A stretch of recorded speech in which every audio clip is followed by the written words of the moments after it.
Good morning all students. आज मैं आपको +1 क्लास में आपकी नई बुक शुरू करवा रही हूँ, अभिव्यक्ति और माध्यम, जिसका फर्स्ट लेसन है जनसंचार माध्यम। ये सारी बुक आपकी संचार को लेकर ही है। इसका फर्स्ट क्वेश्चन है, संचार किसे कहते हैं। आज का युग देखें, हम आज का समय देखें तो बिना संचार के जीवन संभव नहीं है। हमारे जीवन में संचार का महत्वपूर्ण योगदान रहा है। संचार क्या है? संचार दो या दो से अधिक व्यक्तियों के बीच में सूचनाओं का, विचारों का, भावनाओं का आदान प्रदान होता है। यानी कि दो व्यक्ति आपस में अपनी बात को साझा करते हैं, इसे कहते हैं संचार। संचार शब्द की उत्पत्ति चर धातु से हुई, जिसका अर्थ है चलना, यानी कि एक स्थान से दूसरे स्थान पर पहुंचना। चाहे वो व्यक्ति लगाओ आप, चाहे कोई संदेश लगाओ, यानी कि एक स्थान से दूसरे स्थान पर जाना, ये कहलाता है हमारा संचार। विज्ञान में संचार क्या होता है? जिस प्रकार ताप या गर्मी एक बिंदु से दूसरे बिंदु पर पहुंचते हैं, उसी प्रकार हम अपने संदेश को टेलीफोन के ज़रिए, नेट के ज़रिए, टीवी के ज़रिए, समाचार पत्र के ज़रिए दूसरों तक पहुंचाते हैं। ये हमारा तार के द्वारा संदेश भेजने का एक माध्यम होता है। जो संदेश हमारे एक स्थान से दूसरे स्थान पर पहुंचते हैं, उन्हें हम संचार कहते हैं। हम कह सकते हैं कि अपने अनुभवों को साझा करना। संचार कुछ लोगों के लिए क्या होता है? अनुभव का काम करता है, लेकिन कुछ लोगों के लिए ये नासमझी का काम है। कुछ लोगों को इसका अनुभव समझ में नहीं आता। हमारे बीच हजारों लाखों लोगों के बीच जनसंचार शामिल होता है, यानी कि जनसंचार के माध्यम से हम एक दूसरे से जुड़े हुए हैं।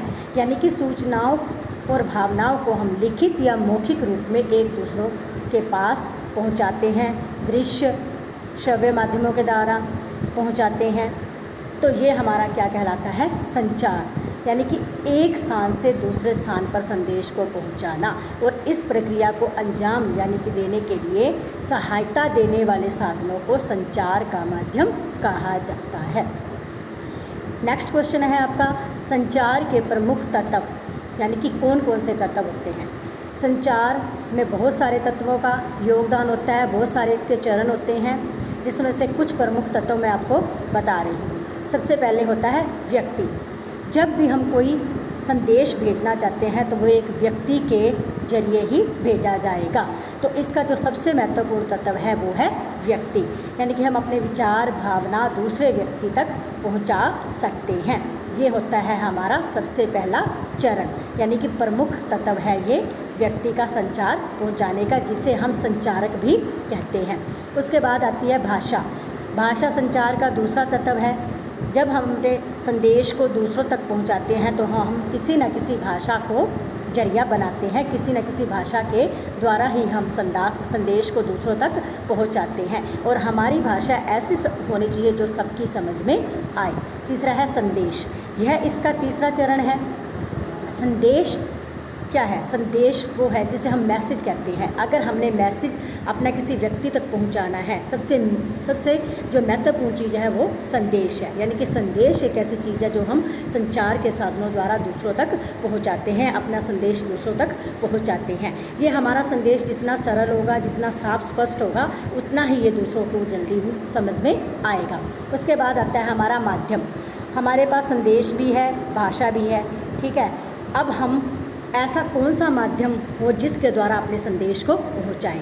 यदि संदेश प्राप्त करने वाला हमारे पास है, नज़दीक है, तो हमें कोई भी कठिनाई नहीं आएगी। लेकिन अगर हमने संदेश को दूसरे जगह दूर पहुंचाना है तो इसके लिए हमें किसी न किसी साधन को ढूंढना होगा। आजकल विज्ञान का युग है। विज्ञान ने टेलीफोन, टीवी, इंटरनेट ये सब आविष्कार कर लिए हैं। ये ही माध्यम है हमारे एक व्यक्ति से दूसरे व्यक्ति के पास संदेश को पहुंचाना। उसके बाद आता है हमारा प्राप्तकर्ता। प्राप्तकर्ता कौन है? जिस व्यक्ति को हम अपने संदेश भेज रहे हैं, हमें ये पता होना चाहिए कि वो व्यक्ति हमारे संदेश को प्राप्त कर रहा है या नहीं कर रहा है, उसे हमारा संदेश समझ में आ रहा है या नहीं आ रहा। उसके बाद आता है आपका फीडबैक। फीडबैक का मतलब अगर हम अपने संदेश को किसी व्यक्ति के पास पहुंचा रहे हैं तो फीडबैक का मतलब ये है कि उसका रिप्लाई या उसका उत्तर हमारे पास वापस आना चाहिए। हमें पता चलना चाहिए कि हमारा संदेश उस व्यक्ति तक पहुंचा है या नहीं पहुंचा। यानी कि जो प्राप्त करने वाला व्यक्ति है, जिसको हमने संदेश भेजा है, उसने ये संदेश प्राप्त किया है या नहीं किया। फीडबैक का मतलब यही होता है। इससे हमें ये पता चलता है कि संचार प्रक्रिया में कोई बाधा नहीं आई, हमारा संदेश उस व्यक्ति तक पहुँच चुका है। उसके बाद आता है शोर। संचार प्रक्रिया में कोई बाधा उत्पन्न हो उसे हम शोर कहते हैं। शोर किसी भी तरह का हो सकता है, मानसिक हो सकता है, ठीक है, तकनीकी हो सकता है, भौतिक हो सकता है। शोर के कारण संदेश प्राप्तकर्ता तक नहीं पहुंच सकता। हमें क्या होना चाहिए कि सफल संचार प्रक्रिया के लिए शोर को कम करना ज़रूरी है। यानी कि अगर हम कोई संदेश भेज रहे हैं तो उसमें शोर नहीं होना चाहिए। ये आपके 2 क्वेश्चन है बेटा। इन दोनों क्वेश्चनों को आपने अपनी फेयर कॉपी में राइट भी करना है और लर्न भी करना है। धन्यवाद।